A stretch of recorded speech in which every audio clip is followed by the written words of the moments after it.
Sure. Hey guys, this is episode I don't know what. I don't keep track of such things. Not important. We have my buddy Daniel Blum on, and I'm not exactly sure how to explain what he does. He does a podcast called On the Bus, and he's traveling South America, doing all sorts of shenanigans over there.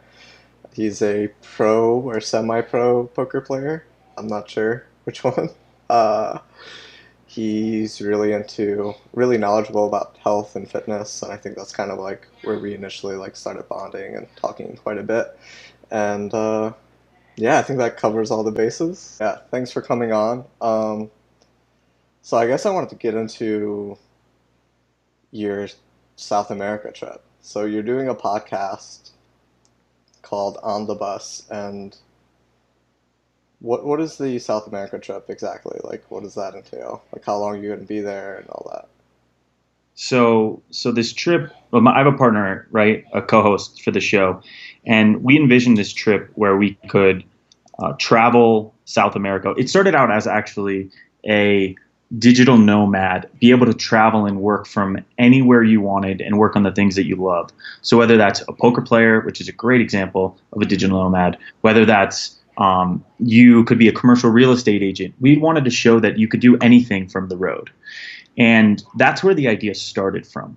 And so when we had this idea, we said, we'd love to go to South America. We want to bring people along. We want to show other people that they can do it. So the next idea that we came along with that was this concept of social incubation, in which we would allow other people to join us in this space, this collaborative workspace, to work on their dream project. So while we did our project, they could work on theirs, whether that could be working on travel photos or poker, whatever it is, and we'd give them a space and tools to work on that. So we kind of reverse engineered this whole concept. We started with the tour, and then we're like, well, how do we get to that tour? What's something we can do to make people care about what we're doing, notice the concept? And by the tour, you mean like your tour of South America? Yes, the tour of South America. Okay.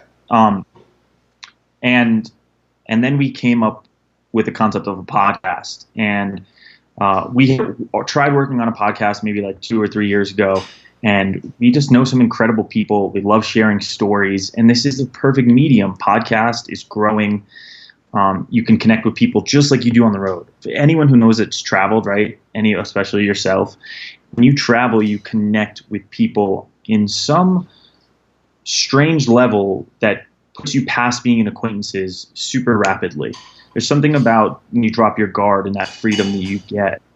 And we wanted to share the stories of the people we connected with. And it fit perfectly with the concept of the tour, because we can have a podcast and talk, and then we can also share the stories of the people we meet along the way. So the podcast came first. We built that into the tour, and now here we are.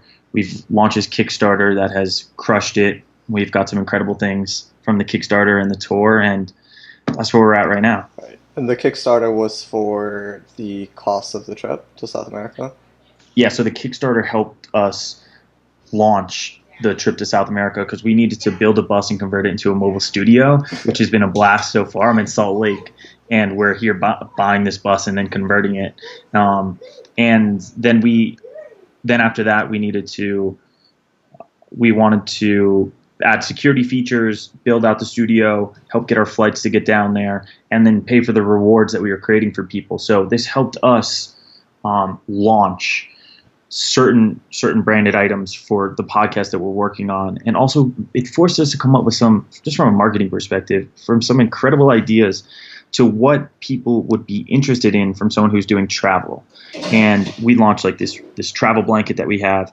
We have decals on the back of our bus that have people's names, and one of our buddies who's a poker player says Pfizer 23, right? He's got his poker saying, and so is his online name. And then we've integrated something called a Good and Evil Day, and a Good and Evil Day is geared specifically towards poker players. It's where you can force us to do something for a day. So that could be like feeding the homeless, or doing some ridiculously tough climb out in the Andes. Or it could be evil, and we already have one kid, and he's like, nope, you're dressing up in a thong. He's putting you he's putting you on a leash, and you have to walk him around like some small South American town. Oh man. So it's like, paying for your friends to do funny stuff. That's great. Yeah. So So my big question is, so this sounds like an idea, like I can imagine just sitting around with my buddies, like getting high, be like, we should take a bus trip out to South America, and then you never do it.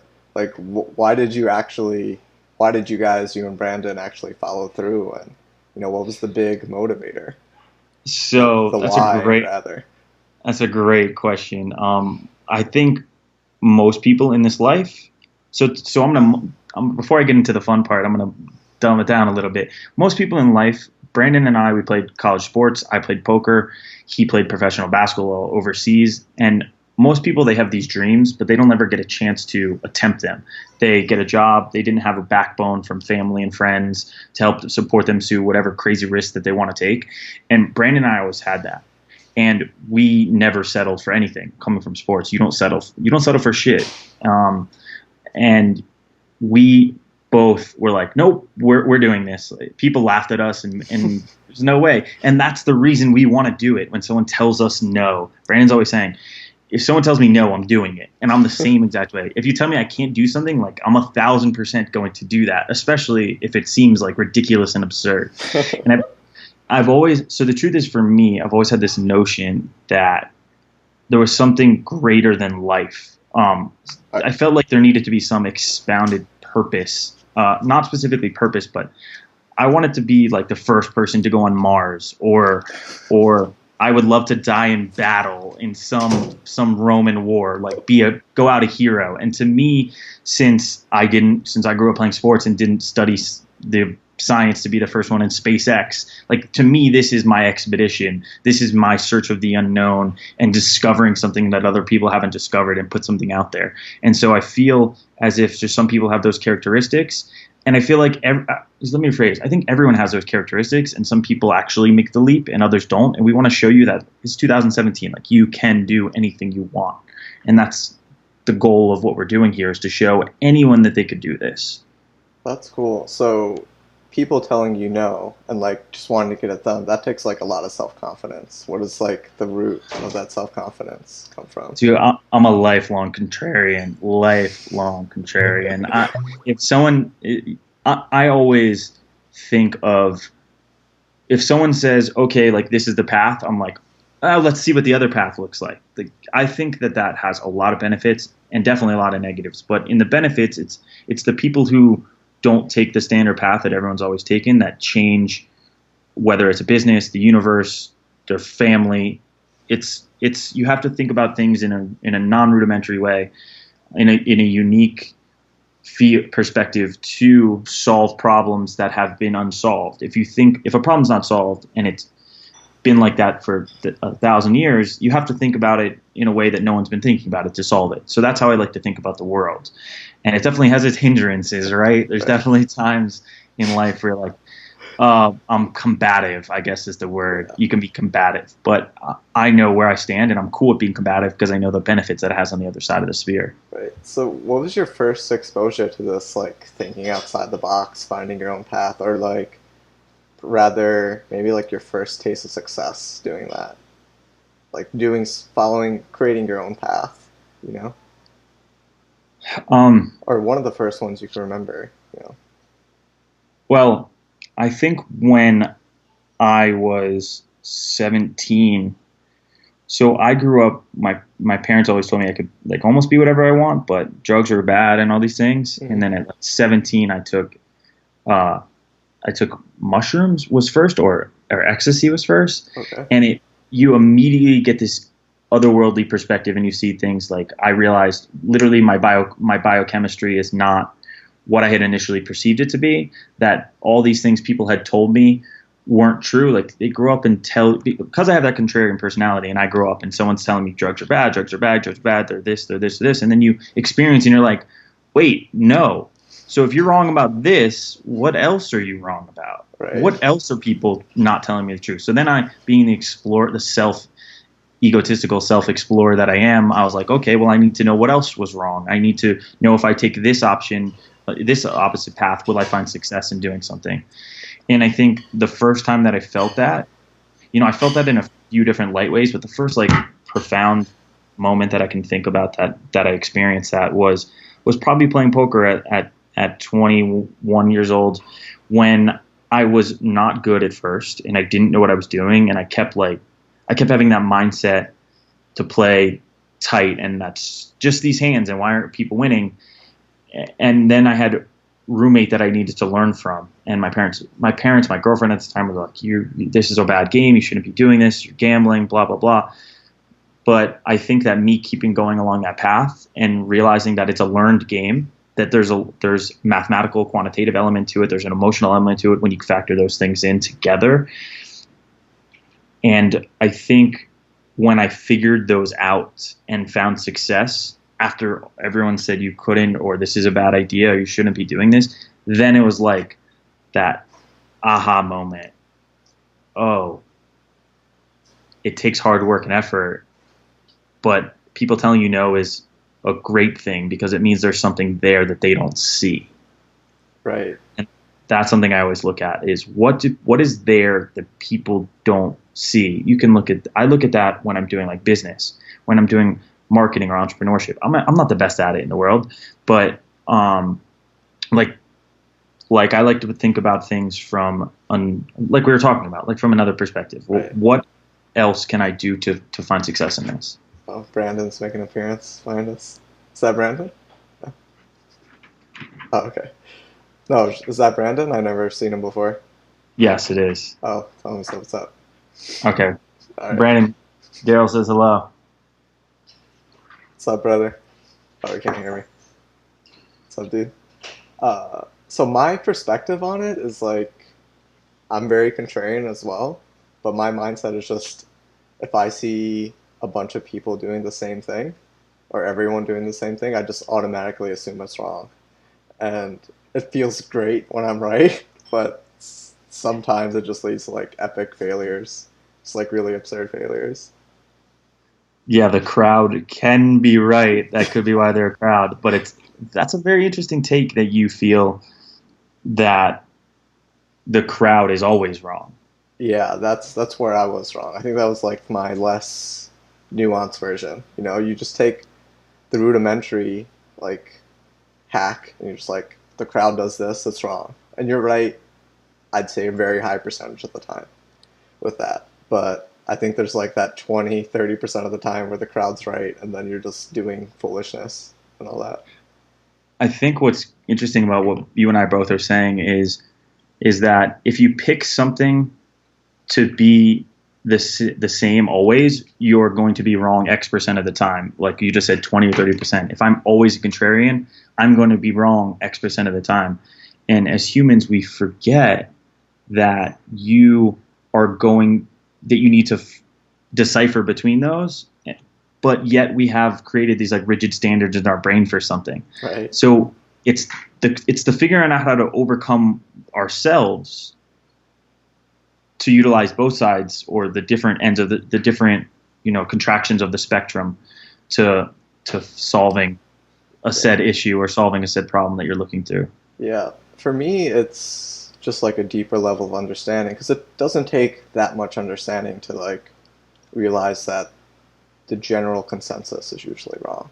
I mean, it's not much of a thought process, but to realize when and why the general consensus could be right takes a deeper understanding. It's like a deeper look at what they're doing, which is a lot harder for me to do because I generally just liked assuming it was easier that way. And there's things in poker like that, where you just have like these general rules where it's like you never opened under 20 big blinds. That was an old school rule, like forever ago. You never open with the intention of folding.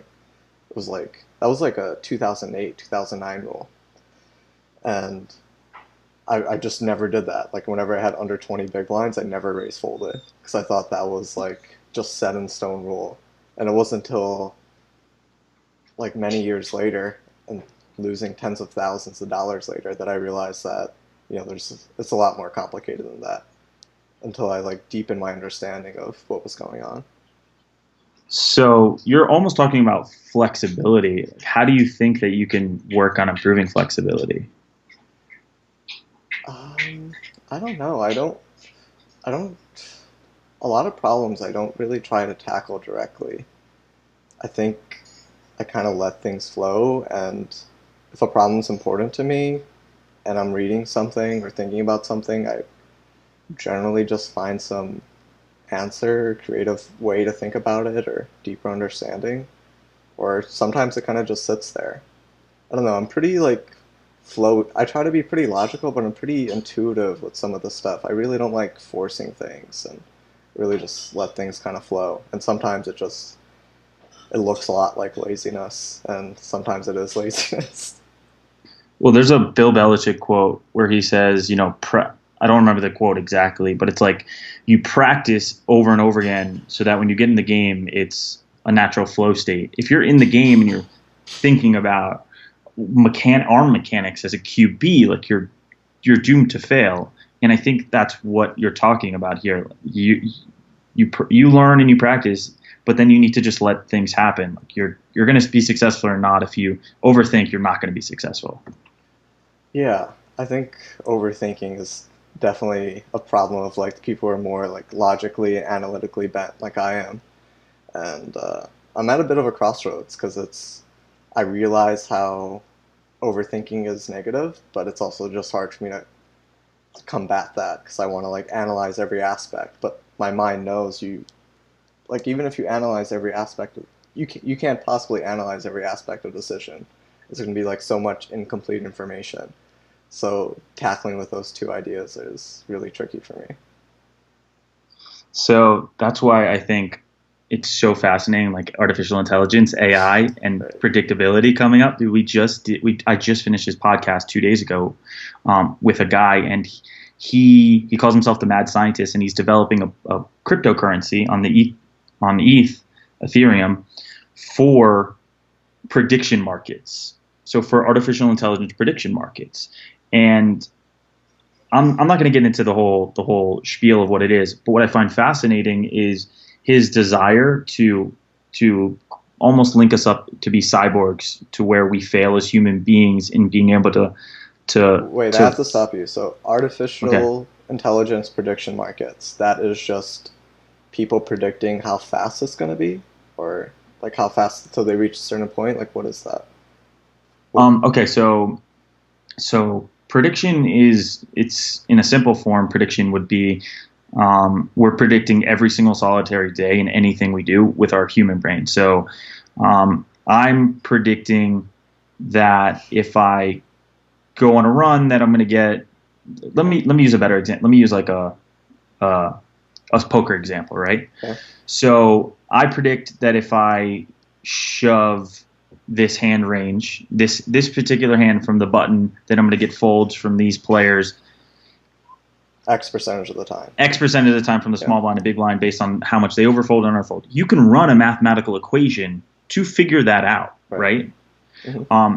But as humans, we're not running mathematical equations. We're just kind of, there are some people who are gifted at math and who are doing that. But most people, they've either practiced that skill over and over again, or they're actually just performing it based on whatever they think from their knowledge. They're not running the calculation through their heads. Right. They're missing a lot of info. Yeah, they're missing a lot of info. Yeah. Even if they have, some people are better at just naturally assuming this information than others, right? Right.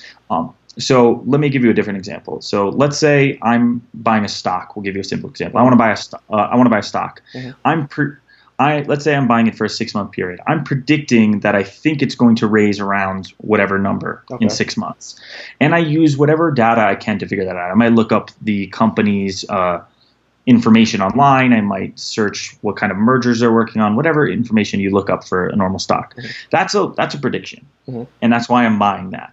Okay. But then there's like data science predictions. Mm-hmm. There are bots out there, right, who are actually buying stocks too, and they're just funneling in tons of real data Yeah. to make predictions. That's a much more advanced. That's an advanced prediction market. Okay. You could say the same thing for a prediction for, let's say you're a geologist Mm-hmm. and you're an anthropologist and you find bones in Africa and over here, and then you add that data into a computer, and you predict where you're going to find the next bones. Let's say you find it here and you see that the route of humans might be Morocco. That's another prediction market. Okay. So this guy so there are people who are holding this data in different places. It's not really open source. It's not shared. Like MIT has their own data. They keep it to themselves. They might sell it to IBM or some other place. This guy wants to create an open source where all these predictors are sharing their data for anyone who has to input something that they need information on. Whoa. So if me and you are poker players, we might enter in, let's say I enter in all my last 100,000 hands on let's say I play with some guy every day heads up, and I enter in 100,000 hands versus this guy. And now, instead of one computer spitting back to me, there's a bunch of predictors who have created these prediction bots. And these prediction bots will basically all analyze the data and all make predictions for this for this type of player. And then I'm not going to get into the details of this because it's very complex. Yeah. But basically, you get to pick. They get predictor scores, and then you get to pick which one you want to use, and then you pay money on the blockchain to use that guy's predictor score, and then you use that information to make decisions, essentially, right? That's awesome. Yeah, so right now, basically we're handicapped by only being able to ask one person to provide us information. This guy wants the blockchain put this on the blockchain so that you have access to all the people who can give you this information, and then you can decide off all those types of people. I think it's an incredible idea. It gets us back to human level things, like where I was going with this is the human level. Our human brain, to me, is not capable of that prediction. We're like literally 1 gigabyte hard drives, and if we predict something, it's off experience, but we're not like mathematically putting inputs. We have emotion involved, we have bias, we have like past, like the recency bias. So my decision is going to be skewed, even though I might in my brain be able to somehow pick out perfect data. It still gets skewed because like I have this thought about, oh, what happens if I lose this money or this and that. Yeah. And so I find it super fascinating that this guy eventually wants to connect our brains into the data, right? Into the data. So we're like cyborgs almost. That's insane. And he wants to make us cyborgs and have us auto-populate. Like imagine a HUD in your eyes when you're like, it's been talked about in the poker, but like he's doing it. He's like, imagine a HUD in your eyes. Like he works with VR too. So imagine a HUD in your eyes and you're sitting at the table and like all the data is in real time compiling into your brain and and you just like, okay, make a perfect decision. So that's cool as shit to me. That's like stuff I'm very interested in. That's insane. How does that combine with VR though? I was thinking like VR would be, how would you use that in the VR scenario? Well, you'd use it more in like an augmented reality scenario. So augmented being overlaying. So eventually I think we'd get to VR because if you're living in a VR space, I don't know. It's interesting question because when you get into the VR space, let's say we're in a VR world, you're not utilizing your real body, but you're utilizing some sort of mental capacity of yourself. So I'm not quite sure. It may be just augmented reality. Right. Yeah. Are you a believer that we're all going to be like plugged into the VR world one day and like no one's going to participate in real life? Air quotes. I am a firm believer in that exact concept. I think it has the potential to not be that, but I do think that's the direction it headed. We could right now be in an organic simulation. I think that the direction that VR takes is imagine you having nodes locked up to your body that's able to access every part of your every signaling in your body, your hormones, your heart, everything that flows in your body, and then you have motion sensors. So imagine being in the VR world and you have a bodysuit on. And the bodysuit has motion sensors. So if you run into a table, it hits you in the VR suit. And imagine that they have such quality graphics and you're actually connected with, like you could be in Singapore and I'm over here, but yet we're in this virtual space in such quality graphics that we're talking and hanging out with each other in an organic, natural, fluid way. And then me hitting or touching you exists because I have a bodysuit on, and it's keeping track of everything, all our vitals, and we're capable of so much more in this space. They'd be inputting things into our body to make us live longer and keep our human.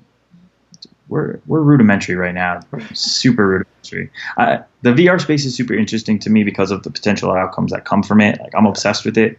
But yeah, that's how I feel about that. What's weird about VR, where my mind goes, which is really strange, is what would happen in like a violent scenario. Like, what if you killed someone in VR? You know, like, is there any repercussions to that?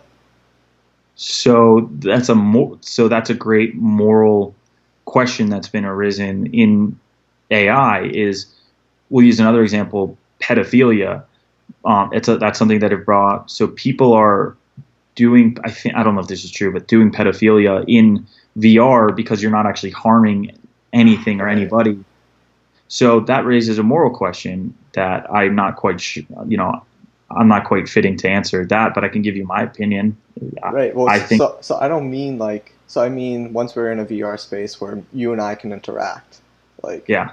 If I kill you in that VR space, like, well, I'm going to stay alive in real life. Right. So is it like no harm, no foul, but you're still going to feel it. Like, you're still going to, if there is like, with the sensors and all that.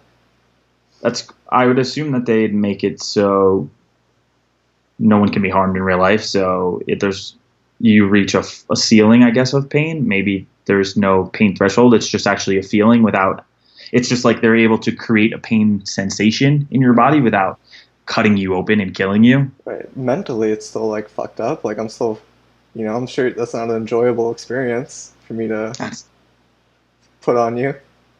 Like, you don't know death until you experience it. That might be the way to go through it. Yeah. I don't know. That doesn't seem like perfectly legal to me. It's a space that I don't understand. That is a good question. Right. Okay, so backtracking. South America, how long are you going? Yeah, let me tell you. This is a great tie-in, because one of the ideas to put VR in our trip together is long-term, and don't tell this to anybody, right? No. We want to create a VR travel channel, so people can sit in their living room. There are people who want to, like I was saying in the beginning, they want to go travel, they want to do this, they want to be that person, but they love their couch. They don't really want to go. They just like the idea of going. So they sit in their room and they put on their VR goggles, and I'm in the Andes or I'm in the Himalayas climbing Mount Everest in real time, and they're able to VR in as if they're right there with me. Imagine like a live GoPro into a VR world, and I'm doing the climbing and they are in their living room. And we got some other great concepts behind that I'm going to keep a little secret. But we were talking about that yesterday with our guy, the mad scientist, the VR, because this is already being done, VR channels. And so it's a super cool space. So you brought up like why people aren't actually doing stuff. I mean, I know you're kind of glossing over it, but saying they'd rather like sit on the couch and stuff. But so if I had that idea, like your idea, and I've had a lot of ideas in my life, like, so I get excited, I do some shit for it, and then I reach some obstacle where it's, this sounds too difficult, or I don't know how to do this. I think those obstacles are the main thing that get in people's way, or the main thing that gets in my way is just thinking ahead in the future, how hard something is going to be, or whether I can do something. Were there any spots like that for you with doing this?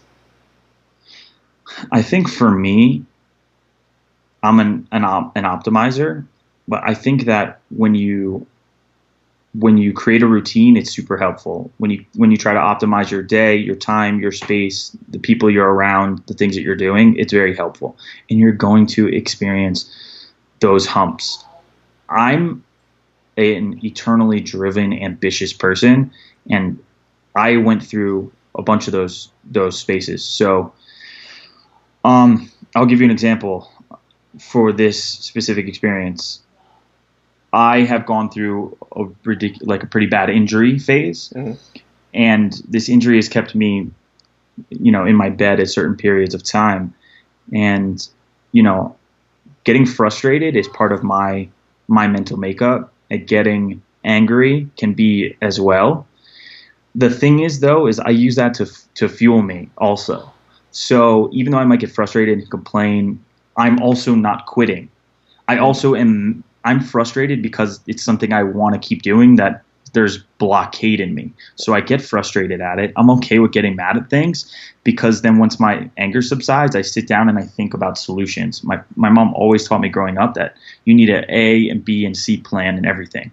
So I'm always trying to think about the angles of everything at all times, so that if this bad happens, how do I have an opposite solution?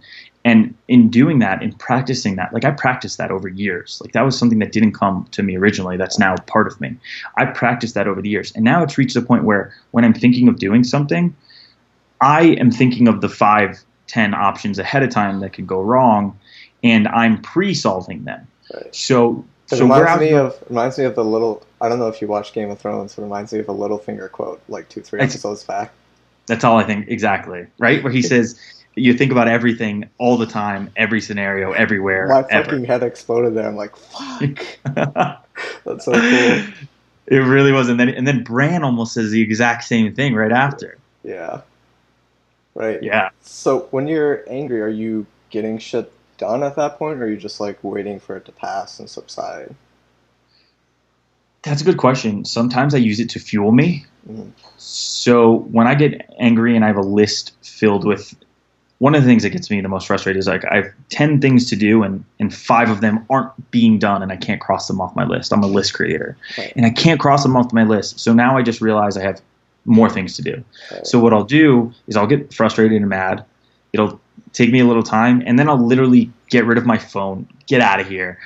I don't need you anymore. I don't need to look at this list. I'm going to go walk down the street, smell the flowers, get prepped for a gym workout, and go do that and release, maybe smoke the pen, right? Something that is where my focus has been retrained onto something else, something meditative in its state of existence, in which I'm released into the world around me instead of thinking about the things in the future. So it's just almost releasing the future and coming back to the moment. And you have to be able to sit between both. Okay. So I remember one time I was playing a poker session, and I got really angry and pissed. And usually that's just like negative for me, but for some reason that day I was just able to transform it into hyper focus, and I was just absolutely just starting to like crush. And I'm just like, this was just a year ago. I'm just like, hey, how the fuck did that happen? How do I recreate that? And I haven't been able to recreate it since. I was wondering if like you did shit like that. Have you been mad since? While you play poker? Yeah. It's a silly question. Obviously.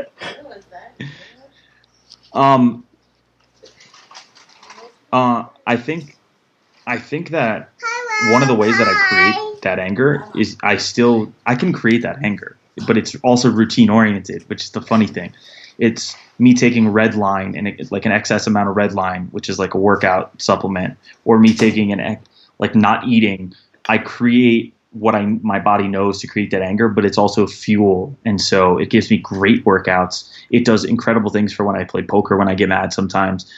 And sometimes I get mad, and like I used to get mad and just run away with it. And now when I get mad, it's like I throw it out there and I throw it down and I look at it, and then I just talk about it, and then it goes away, and then I get rid of it. I think you actually saw me do that before when I was playing poker. There was like a spot where I don't know, you came over to me on a break, and I was just like complaining about it, mad, and then I'm 30 seconds later having a conversation with you. For me, that works. Right. For me, having some release works. I talk to myself when I wake up in the morning, and so I have a good routine in the morning. I wake up, and one of the things that I'll do before my meditation is like whatever's on my mind, come out. And if it's anger or whatever, I think about it, and I'm like, okay, I'll figure that out later. It's there. I know it. Now I can get rid of it.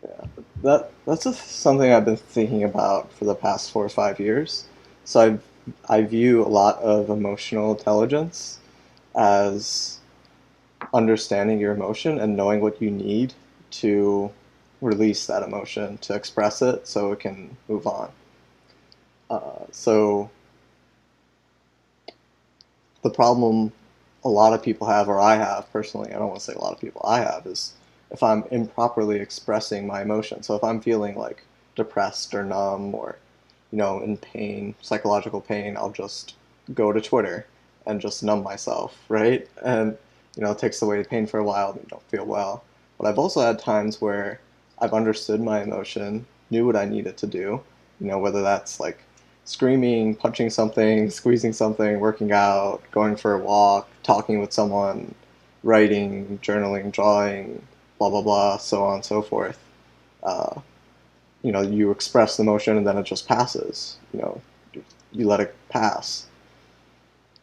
But it's quite a skill, and emotions don't fit into like such neat categories as like angry, just angry. You're never like just one emotion, and to properly express emotion at higher and higher levels requires a greater, more subtle understanding of what you're feeling and what your Yeah. body needs. And I think that that is a skill that would be highly valuable to me personally, because what gets in my way is, like Monday and Tuesday, I sat around basically doing nothing all day and like reading fiction books or watching Twitter or just being in a bad mood. And I never properly expressed that emotion to like let it pass. And because of that, it kind of just stood with me all day, you know? So like the emotion was there, I'd numb it with, something like fiction or whatever. And then after it was over, like the emotion would come back. So it wasn't properly expressed.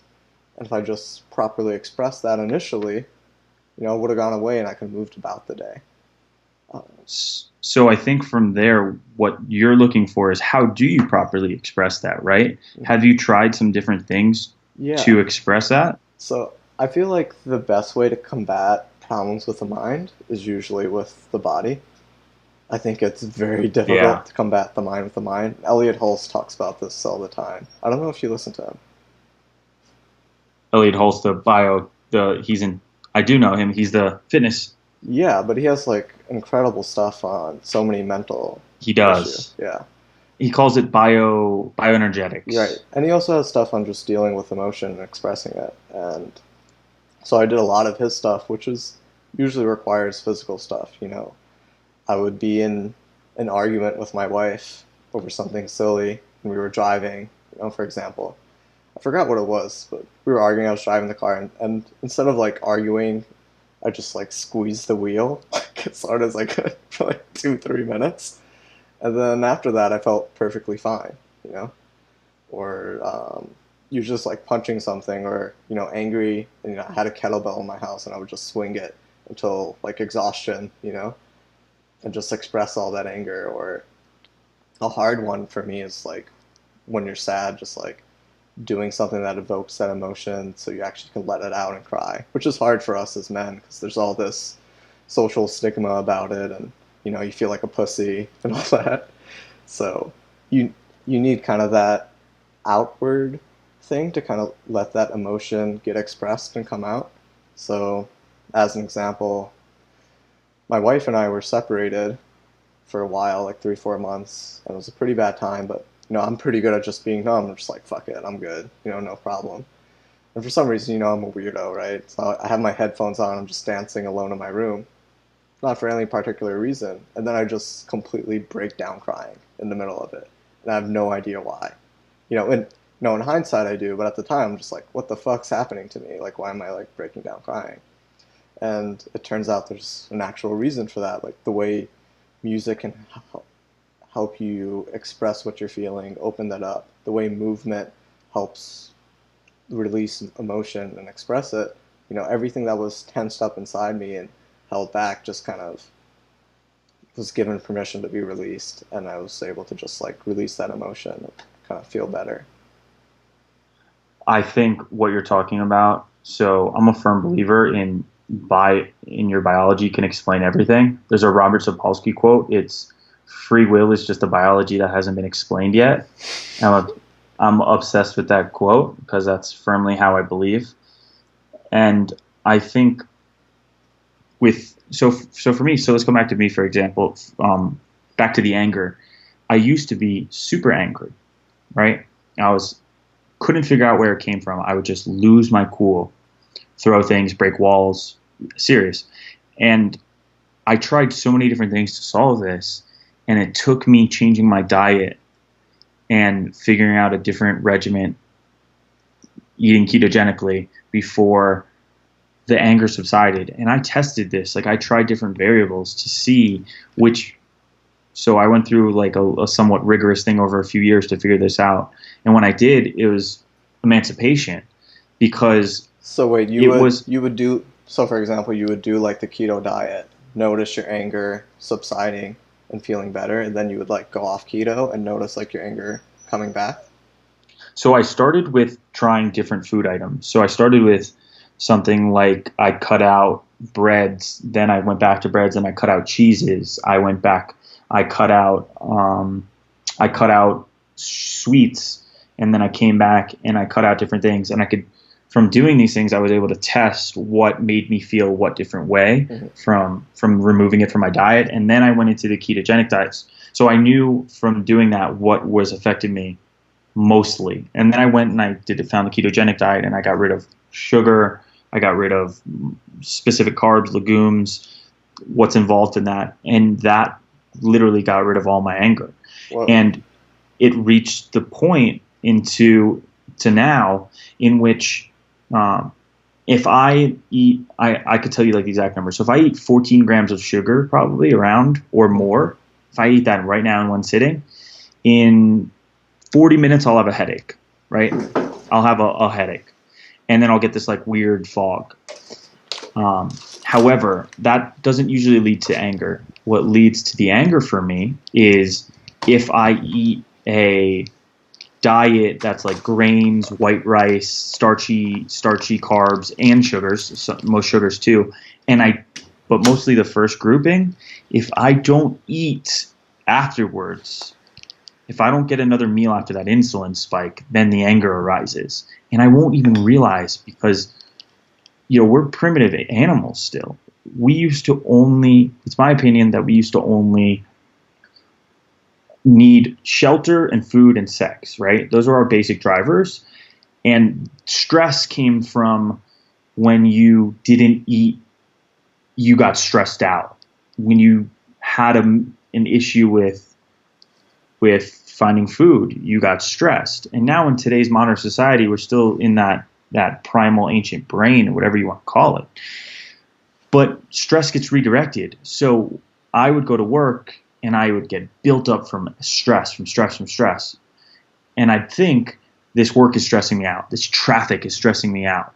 This poker hand is stressing me out. Right. That's not what's stressing me out. What's stressing me out, the underlying causes, was my nutrition.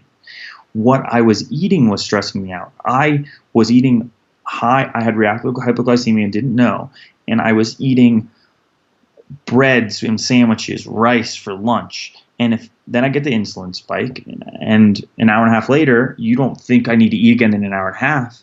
So I have this chemistry in me that's telling me I need food from that specific experience, but it's coming to me as anger. It's coming to me as stress. It's coming to me from that primal ancient, chemistry that makes me up, and it's redirected into the wrong place. So once I was able to solve that, man, I got rid of the anger. I still get like those anger spikes. It's just more frustration than I get anger. It's a completely different thing, but I use that to my benefit at this point. And like you were saying with crying and with music, I think from my reading of studies that, no, I'm definitely not versed enough in this. It's just an opinion that there's like beats, there's binaural sounds that affect your brainwaves and help you stimulate specific parts of your brain, prefrontal cortex, and give you emotion that has been subsided.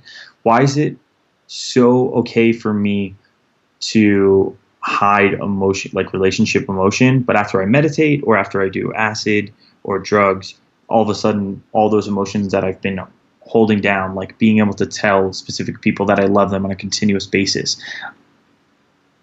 it's gone. But then I do those things and it reappears, right? Right. So clearly there's something in us that wants that release. It just needs to be um, figured out. And yeah, that Robert Sapolsky quote is my favorite because I don't think anything. I think everything is bio. Like your makeup is stuff that happened to you when you were like 6 months old. You know what I mean? Something your parent taught you is cultural. Like your response is like Ray Rice.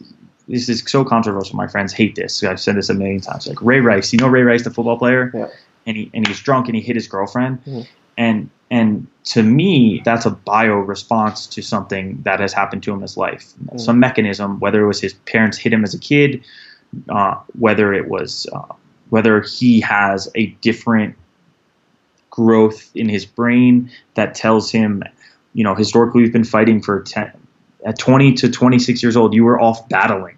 How is that for 100,000 years? To me, it just seems like it's built into our mental makeup. So that would be understanding that would be someone's reaction. Is it right? Hell no. It's super wrong. But how we're combating them as a society is what's important to me. Like we just throw those people under the bus and put them in jail instead of finding a way to reroute their brain, rewire them. Right now we're so rudimentary. We're so rudimentary because we have to meditate, which takes years, and go through therapy to figure it out. But as soon as we can cyborg and connect to those computers, they'll be able to just come in there and reroute us, and then nobody will be hitting anybody. I think the idea of free will leads to like a lot of shame as well. So if you judge your actions by, I'm a bad person, I made a bad decision, and then feel all this guilt and shame about it, it doesn't really lead to a decision, or even completely stops the decision-making process because you're just mad at yourself, But if you're like, I'm a robot who like responds to certain inputs, why did this input lead to this like reaction, and how can I like manipulate my environment or my situation to get a better reaction next time? So exactly. I think that's the real truth, that it's inputs, but our human brain doesn't want to think about it like that. We want to believe we have the ability to make things happen ourselves. The real truth is you have the ability to make things happen yourself by thinking about the inputs you want to put into yourself instead of thinking you can just will it to happening. And I think that's the divide that we have between how people think and what we think, or at least what I think.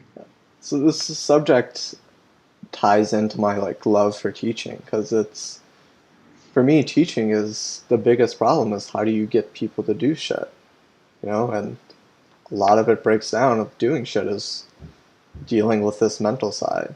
A lot of things aren't that hard if you don't have these mental blocks.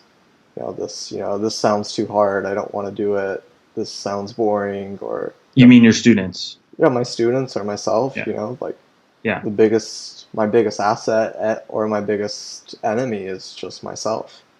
And for my students, I imagine it's the same. I don't imagine that they're any different, or, you sitting across from me or anyone I meet. So go ahead. I want to ask you a question.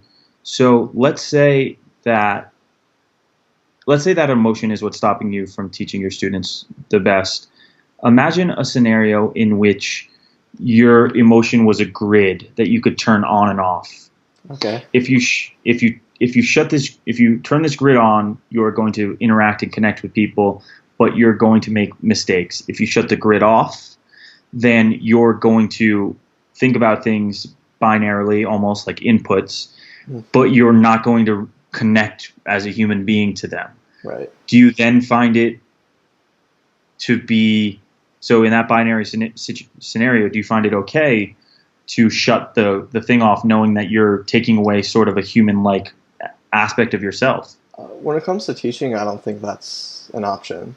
I think a lot of teaching is, for me, the way I enjoy it is making that connection, having a good time with the person, making sure that person's having a good time. Because, like, the groundwork, my strongest belief is that learning should be fun and not boring. And that comes from just, my terrible experience at school and how much I hated learning and all that. And then finally realizing that, hey, it's fucking fun. Like, I'm feeling cheated.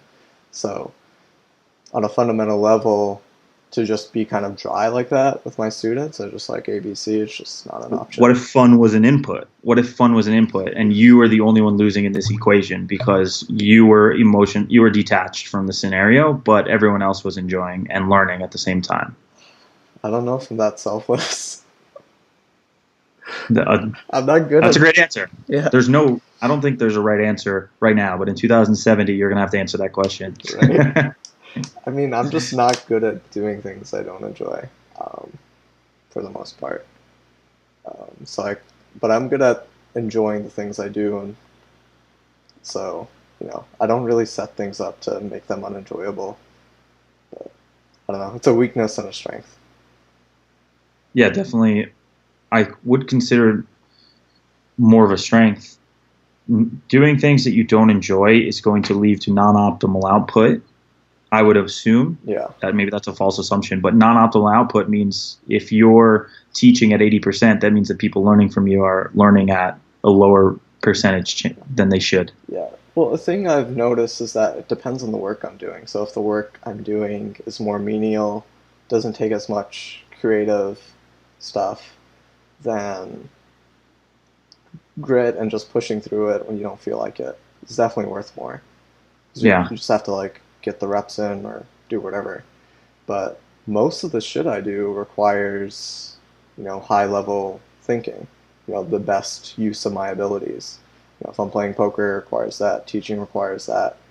If I ever write, definitely requires that. I fucking suck at writing. And there isn't too many things I can do that well in autopilot. Or too many things I do in the day that I can do well in autopilot. So your emotional level helps guide you to be successful. Right. And sometimes it controls me. Like the last 2 days I've done, supposed to study, turn on PIO, put in some work. I was supposed to read some books. I got 5-6 books the other day and I didn't read any of them. Lots of things I needed to do, didn't get done. But, eventually I'll get in the zone and put in a few good hours that will be hopefully make up for it. I'd like to think about us if you think about yourself as purely linear in a always moving up curve, I don't think that's sustainable. Is there anything in life that that operates on a perfectly linear scale? You're going to go through times where you are fully optimized and enjoying what you're doing, and you're going to have times when it's contrasted by you're not that happy with what you're doing. There's darkness in your life. I think that having the contrast is important so that you know the opposite of what you need to do sometimes. It's important to know. What's interesting is, so there's this great Emerson quote, which I'm not even going to try and say because I don't really remember it, but it has to do with the way you view time. So if you view my life on a day-to-day basis, if you charted it, it would be crazy up and down in terms of productivity. Mm-hmm. But if you scale the time zone to years, it's basically a straight line. I love that. Yeah, Emerson has a beautiful quote on it. I wish I knew. If I was a better podcaster, I'd know it. You're a great podcaster. We can both agree on that. Just knowing that you need to do something is already you're successful. Just you have the books with you, you're already successful. Because whether you read them today or tomorrow or the next day or in a year, you are going to do it. You've taken the first step. Yeah. And I know those books will get read. I know they'll get done. It's just I don't know when. And when I'm in my right logical mind, I know that having a bad day is okay. And that the trajectory in 5 years is going to be the trajectory I want. So what gives you the most motivation? What would, in the perfect world, get you to read those books tomorrow? What conditions need to be met in order for you to read those books tomorrow? I don't know if it's so much of a condition as it is a feeling. That's a condition. Anything's a condition. I think it's a mental mindset. It's a lot of the just removal of fear and anxiety, and just actually conversations like this. So I think I'm just going to be super more likely to read my book after conversations like this. And that's why I love podcasting, and I really don't give a fuck about like successfulness of it, because it's just I get so much value because after this conversation, I know I'm going to be more productive today and the next day and after that. It just gets me excited. Human interaction is clearly a driver into your success. So it would seem that the logical next step is find human interaction as motivation. Now, obviously, that comes with its own quandaries, right? Because then it involves the reaching out, finding people, getting them to agree. But you know what the logical next step is, and then you can work your way from there, right? Okay, so how do I negotiate my time into wanting to do something like this? How do I network? Blah, blah, blah. Yeah, that's the driver for me, is finding those, like, these type of interactions. These are what drive me and propel me. And then when I'm starved of that, which I've actually have been the past week, so it's not surprising I had that bad like Monday and Tuesday. Like when I'm starved of that, I just crash. I lose. You good? Yeah. I just crash and lose all motivation, and everything seems kind of pointless to me. But once I have that consistently, I'm just firing. That's actually kind of, I mean, I sort of knew this, but when like you understand something and like you get like a slightly better understanding of it, like I don't feel like I had a eureka moment just now because I already knew that, but I feel like I've deepened my understanding, like, of what really drives me having this conversation. Depth. See, this is what this conversation was about. That's what On the Bus podcast can bring to you. Depth. So no, I think. Go ahead. Yeah. So I don't think understand. I think I used to view understanding as this, thing you learn something and then like, oh, eureka, I got it. I finally understand. But what it's really like for me is, I have like a eureka moment or just a moment of understanding, of clarity, and then the layers get peeled like an onion week by week or month by month. Not in like any linear type of fashion, but kind of just randomly. And that's kind of how I view it. I just feel like it's like a never-ending process. But yeah, so understanding like what motivates me, I feel like I've peeled a layer today. Got a little bit deeper. So I was going to ask you about On the Bus podcast too. Like, what is, if you were to explain like what the podcast is about, or what can people expect to get out of it? Explain your podcast, I guess. So, great question. Our podcast is a long-term, which I've given to you, is a production company. We want to do VR. We want to be in a travel space. We want to show people that they can do whatever they want. We want to give live feeds in. The podcast is a way to listen to conversations from people who are outside the box, early adopters, outside, unique individuals who are mostly under 35 that are doing things in a space and successful that most people are scared to attempt. Almost like the first question that you asked me in the beginning, the first round of questions, my willingness to take this bus tour in South America, to jump and to fight through those risks. I want to showcase those people. So we have two types of guests. We put on any kind of show, and our shows sometimes are insightful and learning. Sometimes we've had like an evolutionary biologist where you can learn about Mars and disease. And then we've also just have free flowing conversations about the poker player, talk about awareness and how his awareness, his learning emotions from people in poker help to build his awareness in real life and connect with other individuals. We have a dichotomy, I'd say, of we do some interviews and some conversations. Mm-hmm. Our guests, but this is the dichotomy I want to talk about. This is what's important. We want to have guests on who are widely successful. So the podcast is two types of people that we're interested in. We have the people who have more success than us, the people who are wildly successful. We've had soccer players, we've had a CEO, Stapes, the poker commentator, people who we're showing off their success, the things that they've done, the people that they've met, what we've learned from them. But on the other end of the sphere, and that helps us grow our audience, to be honest with you. It's a good marketing to have them share us. But on the other end of the sphere, we have the people who are lower than us on the tier, the up-and-comers, the where we were a year ago, the people with the mindset. And we really want to integrate them too, because these people who are wildly successful are giving us the opportunity to share their stories. They're helping us. We're going out with them. We'd like to be on some of their podcasts one day. And we want to also showcase the people below us who are taking those risks and might be in an early stage, who are doing something unique. And that's just as important to us, is to have both sides of the sliding scale, to share the stories of the people who are successful and to share the stories of the people coming up who you're going to want to know about in the future. That's cool. Yeah. So if someone's interested in the podcast, what are 2 or 3 podcasts you would recommend to start out with? For our podcast? Yeah. Poker Players, Daryl Fish, Power of Awareness was an incredible episode. It's definitely one of our hottest. Nothing more I can say about that. If you're looking for this is the right question. If you're looking for a science episode, I loved our episode with evolutionary biologist Scott Solomon. The last 45 minutes is phenomenal. We talk about what would happen to humans if we colonized Mars, how we would mutate and evolve. Super, super fun to learn from someone about that.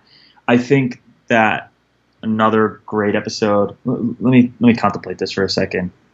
I want to make sure that I hit all ends of the sphere, right? I think that just bear with me. Hopefully you can, not edit this part out. So we've had some funny episodes. I think our Megan Nager episode, she's a comedian out in California, was a great one to hear something funny and playful. So it gives you a different name? sphere. Megan Nager. How do you spell that? MEGAN space NAGER. Okay. I'm also going to promote one more. We had Michael Hendon. He has a marijuana consultant company out in California. He's very combative. He is very intelligent and combative, and I loved it. I like when someone's combative with me. Okay. They disagree with me, didn't let me talk, but he makes great points, and he's super knowledgeable and has a very out there thought. It's an awesome episode. Cool. So a few other cues that I always ask is like favorite books. I'm an avid book reader. I think the one I'm reading right now, you know what my favorite book is? It's called Super Intelligence by Nick Bostrom. Actually, I want to ask this question different. What is a book that you feel like had most significant impact on your life? Ooh. Or the books, you don't have to get number one. The books that you feel like helped you the most and still use today. Okay, the most impactful book of my life by far is a book on NLP, neuro-linguistic programming, and I bought a business version. There's other versions out there. I didn't enjoy them as much. I don't know the book's title or the owner. I can get that for you if you want to share it with everyone out there. NLP, if you're not familiar with it, is the language of the mind. We essentially have these belief systems that run us, and then we have these underlying core programs that are so deeply ingrained in us. And everyone has like 14 or 15 of these programs, and they're a different version on the spectrum. And NLP helps you do 3 things. It helps you to understand your own belief systems and how you think about the world so that you can become successful. It also helps you to improve language communication with other people. If you can know how other people think and communicate, there's cues you can pick up on to sort of guide them. It's all about building, so you can build, an example would be building rapport and conversation. Or beat them at the poker table. That's why I initially got into it. Shh, don't tell anybody. And then I realized just the power of it for my life, because I wanted to be able to converse with someone and think about how they think about the game and think about how they think about the world. But it can have manipulative powers. If you can understand the way someone thinks, you could build rapport with them, let them lead the conversation, and then once you talk the same as them, have the same tone, mindset, then all of a sudden you lead them down the path. They're comfortable with you, and then you lead them into your world, so to speak. And it's really one of the things that I think is super powerful for is for like fighting with like a spouse or something, because spouses have different. But if you know how your spouse thinks about the world, you can kind of join their world so that things go along better when you guys are fighting or arguing. And then lastly, the third point about it is that it's built so that you can find whoever's the greatest person at their craft and copy them and copy the way that they do things from a mental standpoint. So I actually did this and thought about a few people who I found successful, being David Peters, D. Peters, one being who had the incredible year. Forget his name. The German kid. I don't know if he's German. Fedor. Oh, Fedor. So the way that, just thinking about, I try to study the way that they approached the game, not how they played the game, the way they approach the game, what they do, their routines, how they sit down. You create this successful outline for yourself to playing. And I did this, and I ended up, when I did this and I was doing this religiously, I had 26 winning cash sessions in a row live. 26 live winning cash sessions in a row. And I practiced, I tried a few different things, saw what worked mindset wise, and I would follow it religiously every day, and I was doing fantastic. It's incredible. What I'm curious about is, because you're talking about playing live and mindset. And, maybe this was bias, or maybe just because you're my buddy and like the stuff we've been talking about. But when I played with you on the 5K, I don't know if I've ever seen anyone with that level of focus, to be honest. Like, your level of focus was so strong. And I don't know, like, is that something you've developed or worked on? Because, like, honestly, I was really impressed. Like, I told you, like, you're going to crush today, just based on, like, watching you play for like an hour or two, how focused you were. I think so. There's two things about that. It's something that I've practiced, that I've worked hard on, and it's something. So someone gave me advice one time. I used to sit when I was a little bit bigger and worked out all the time. I used to sit with my hands out at the table, two hands cupped like in a diamond, like with my elbows out, and it's just a dominant pose. And I opened his hand one time, and a dude he's an older guy. We were deep in a tournament. He folded sevens to me from the small blind. Okay. He told me he folded sevens, and he afterwards he's like, I just wanted you to know, like, the way you play, you scare me. You make me want to fold, and you've been doing this the entire time we play. And I learned a lot just from that interaction about how people think. Obviously, there's some people who are like, see a dominant person, they're like, no, I'm going after that person. Right. But laser focus is something I've worked on, and also it's something that I don't have perfected, because I don't know how to maintain that laser focus, which I can have, which when you have, it's unbeatable, just like you said. But there will be a time period where I'll do that for 4 hours, and then for an hour and a half, I just kind of like grab my phone. I don't follow the path I created for myself. It's hard to sustain, and that's what I was thinking when I was watching you. I'm like, how the fuck is he going to sustain that? It's hard to sustain, super hard to sustain. Yeah. And what I do when I play online, which kind of works easier, is start of my session, I'm more relaxed, and then like if I get a deep run, like I'll get that type of focus, and that works out really well. But it's kind of harder in a live setting, like a big 5K where it's like everything's important, and there's always like tons of info and all that. Well, that's why I created this structure from the NLP book and I followed it every day, was certain things like wake up and meditate. I put through a mental study session for my brain. These are just some of the things. Then I went and did an actual quick breakdown study session. Then when I was in game, I had a notepad out, and I was taking specific notes on players, and they were like, does this person overfold? It was simple things like, do they check back certain hands on the flop? It was mostly flop stuff too. And just that kind of thing and following it over and over again built me a routine into focusing on specific things, following them, knowing what that means about that person, and then also keeping my cool so that if you follow that laser-like focus, you'll always keep your cool and make that robotic decision as opposed to an emotional decision. Yeah. Right. How did that 5K go for you day two? I imagine the way I picture it is just you got a lot of specific reads on people, and it was like was able to make some good decisions on that based on that? I thought it went fairly well in the beginning and then late. So fairly well the first few hours and then fairly well again later in the day. I definitely had a down period when Doc Sands came 2 players to my right and opened the button 100%. Right. And I wasn't getting hands, but it was more about I'm going to keep defending and playing a specific, I changed my game to play a specific way to build a specific image. So I went from everyone thinking in the beginning, like when you saw that focus that I was playing a lot of pots, one way about me to changing my image on purpose so that I could pick random spots to go for, which to me was still focused. So I might not have been seemingly aggressive, but like I randomly cold forward queen 4 off in a spot because I had the right image, was playing tight, and had paid attention to a little minutia detail. I saw a kid in early position when they're dealing the cards, kind of look up to see who's blind and then go back down. So I thought his open was light just based on that.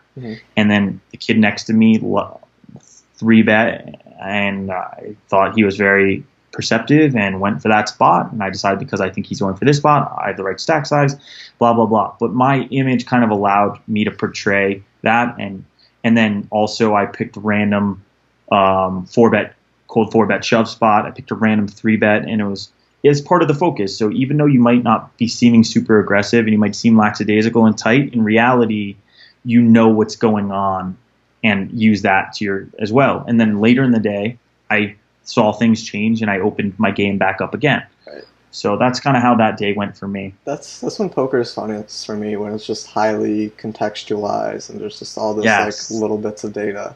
But it's so hard for me to get in that state online, because I feel like early on, no one's really paying attention. So it's harder to get like those timing tells, and like you never know how many tables someone's playing, so you can't judge anything by timing. You don't know if they're paying attention to what you've done or if they're just looking at a number on, HUD on the screen. You don't know if they have a HUD. So that's why I don't enjoy early and middle game as much, and I'm not nearly as good. But late game is just so fun to me. So I find the game to have distinct two sides, a quantitative side and an emotional side. And the quantitative side is the PIO side, the game theory, the GTO side, and the side that I think is much more important to know, the fundamentals. When you play live, there is an emotional element, and I think this is something a lot of quantitative players, they'll call you bad. They call like Phil Hellmuth, who's good versus bad players and plays a purely emotional game. But he wins, and he does things that are purely emotional. That's his game, and it's going to win occasionally. And I think that a lot of the pure quantitative players, they don't think that that's a feasible thing. I think the best players are the ones who sit in the middle, who know all the quantitative GTO stuff and also can look at a player and understand how they think about a spot and can just do things outside the box that's not normal that they think works because of they're picking up on emotional cues. And I think I played with Martin Kozlov, who won the tournament, and I was playing with him, and there's some good players, Berkey, they play weird. Martin stood out to me above everybody else because I know this kid is laser thinking about quantitatively, and he's also playing emotionally off people, understanding that this might not be the most optimal, but how this person's scared of because they're deep in a tournament. So you make them overfold. Like that's the kind of player I think wins in poker. Yeah, I wouldn't know for sure, but my guess or my feeling was that all the elite players are both. And agreed. Yeah, none of the elite. But when you play online. When you play online, you need to be more quantitative, in my opinion, than you do emotional, because you can't pick up on timing tells. You don't know what someone's looking like you described. That's not how I feel about it in late game. I feel like late game, it's a lot of that for me. Okay, definitely mid early game though.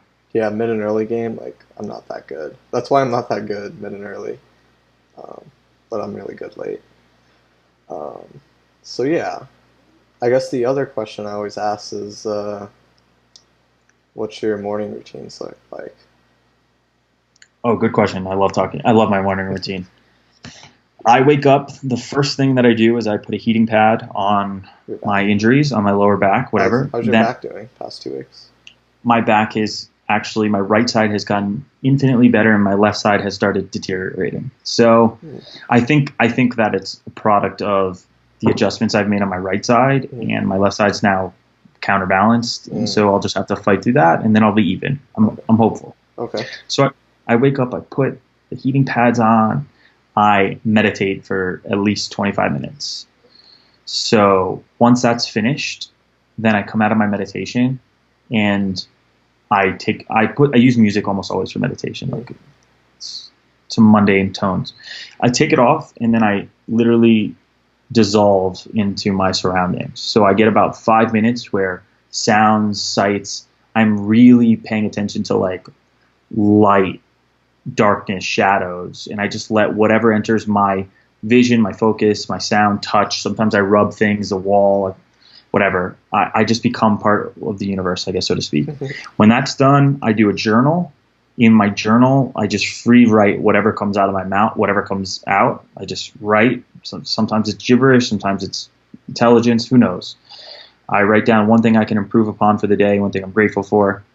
When I'm done with that, I go actually after that I do either read a book, or I do Spanish lessons.